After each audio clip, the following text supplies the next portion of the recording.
সম্প্রতি সোশ্যাল মিডিয়ায় ভাইরাল হয়েছে কালা কালা কালা কালা শিরোনামের একটি গান। ভাইরাল হওয়া গানটি গেয়েছেন যুক্তরাষ্ট্রে অবস্থানরত বাংলাদেশি নাগরিক সঙ্গীত শিল্পী আরজিন কামাল। প্রবাসে থাকলেও বাংলা সঙ্গীত নিয়ে কাজ করেন তিনি।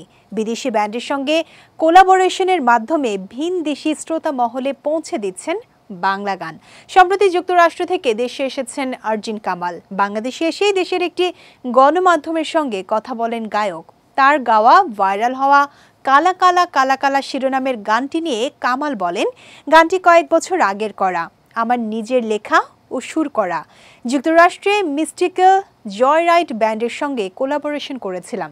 স্টুডিওতে গানটি রেকর্ডের পর সেখানে বাঙালি কমিউনিটি ছাড়াও বিভিন্ন ফেস্টিভ্যালে গানটি পারফর্ম করেছি আমরা। তাতে শুরু থেকেই বেশ ভালো সাড়া পেয়েছি। তিনি আরও বলেন, তখন গানটি আমাদের বাংলাদেশে সেভাবে সবার কাছে পৌঁছায়নি। হঠাৎ এবছর দেখি সেই পুরনো গানটি দর্শক শ্রোতাদের মুখে মুখে বেশ ভাইরাল হয়েছে এটি। বিভিন্ন বিয়েবাড়ি, সাংস্কৃতিক অনুষ্ঠান সহ নানা জায়গায় বাজানো হচ্ছে গানটি। বিষয়টি খুবই ভালো লেগেছে। শ্রোতাদের এত ভালোবাসা পাবো তা ভাবতেও পারিনি।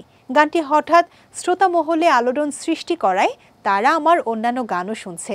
এই ভালো লাগা, আনন্দ ভাষায় বলে বোঝানো সম্ভব নয়।